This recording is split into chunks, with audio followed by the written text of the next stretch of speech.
fan base. Okay, I have a question. Yeah. Going back to the Dave Matthews Band, a couple questions about that. First one is obviously Charlottesville, huge college town. Is that a help? Is that something for bands to think about, going to a large college town? Yeah, I mean, it helps to have a town that has some, population.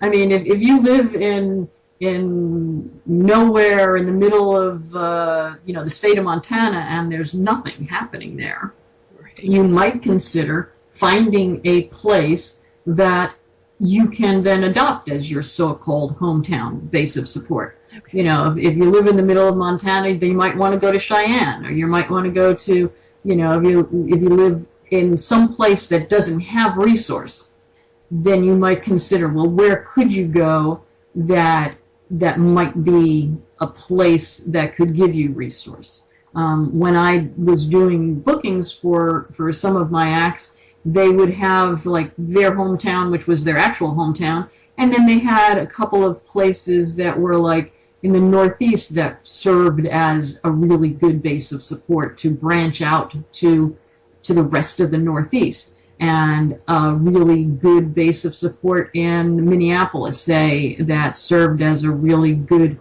branching out space in the Midwest. So you might consider a series or a number of places that make sense for you, where you have something going on, or that you can start something. If your hometown is not optimum for media, for fan base, for college students, for instance. I mean, college town tends to be an ideal location to do this kind of thing, but it doesn't have to be a college town. Okay. And the other thing you said that Dave Matthews Band did was that their strategy was the local scene first, and that they might have played weekly at some local destination, become known for that. That's a lot right. of bands are concerned about oversaturation and like being out there too much. So can you talk a little about that and how that could work in a band's favor? Well, when you're starting from zero and you want to make some kind of an impression and you want to build some loyalty for your fans, if you have got the goods, let's say, and we're going to assume that we're talking to people who have some real value to offer in terms of, their music, then when you play on a regular basis, you might start off and say, try to get a once a month thing or a once a week thing.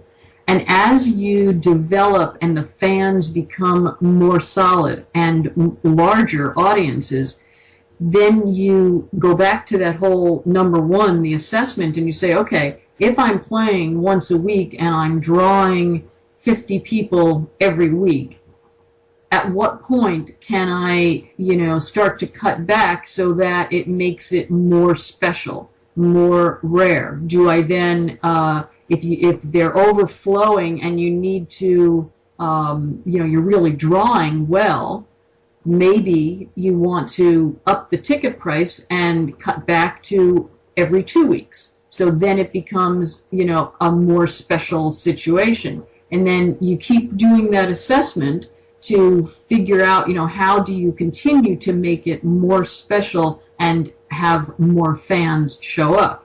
So maybe cut back to once a month so you're not overplaying, and then those fans are going to keep on coming because they really want to, be part of what's happening. And all the time making sure that you're playing, that venue remains the best venue for your situation.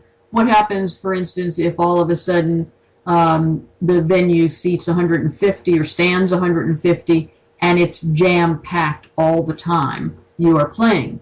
Then you might want to consider cutting back, that when you have that situation where the place is packed, and you might want to consider doing cutting back. Instead of doing once a week, do once a month, but maybe offer a 2-night show or 2 shows in one night. Or depending on how many the venue, what the capacity is, decide that invite that person who owns that venue to co-promote with you a show at a larger venue. Okay. So that you're growing all the time, having in all these 3 steps. The whole concept is to think about growing, next steps. Everybody, you've heard this a zillion times. I want to get to the next level. Yep. Well, you have to know where you are in order to know what that next level is. Good point. And for most people, they're always thinking of the next level as being this really big place. Like the next level is stardom, as opposed to what really is the next level. The next level is you're playing at a 150-seat venue. Now go and book a 250-seat venue and see if you can fill that. Then continually work until you are selling that place out before you go to the 500-seat venue. Or do 2 shows in a weekend, make sure you can sell both shows, and then go to a next level instead of having that expense and possibly the disappointment of going to a larger venue and not quite really yet being there. So incremental steps. Incremental steps, but you have got to know where you're starting from and what you've successfully achieved. I can play once a month, sell out, 150-seat venue. Now it's time to make a small move. So what I hear when you say this is good marketing. Good marketing collects data. They know absolutely who the artist is. They know where who the audience is, where they're coming from. They're watching metrics. It's not just they're pulling stuff out of the sky. Man, that is a strategy that a lot of people don't get. This is a marketing thing more than anything. Well, it's also a booking opportunity too, because as you're collecting those metrics, there's things that you need to remember to collect at every gig. So those few things are going to be what's the seating capacity of the venue and how many people came? Okay. What's your ticket price that you were selling your tickets at? How many CDs or pieces of merchandise did you sell at what price? And what was going on in town surrounding your gig on that same performance night? Right. So was there a big show happening downtown? Did the Rolling Stones come into town? Did somebody add a show after your show was booked and now that's big competition? And the other big factor, and not only concert shows, but was there a sporting event? Is it homecoming week for the football team? Is it college something or other happening? What else is going on in town? And the other big thing is, what was the weather like on that night or that day? Because those 2 things, what's going on and what's the weather like, have influential factors that most people don't consider. If your show has 6 people at it because it was a snowstorm, that's something you want to talk to the venue booker and remind him about the next time you try to get a gig. Right. It wasn't that you didn't sell. There was a snowstorm. Nobody could get out. The snowplows weren't going. So those kinds of detailed data points are crucial for how you book the next time and how you speak to a venue promoter in helping grow your relationship to that community's audience and your fan base. And so data points are so crucial, and so many people neglect to collect that stuff. Do you recommend that a band keep a spreadsheet with all this information? If they want to do it by spreadsheet, absolutely. I have one client who did busking in street performing in Boston, and those guys kept spreadsheets for every time of day where they performed, every corner that they performed on, what the traffic was like, what was going on. If they were performing at lunch hour, are they in a spot where that's lunch conducive to traffic, and they went back the year later only to the spots that were, that their data, the spreadsheets told them were great.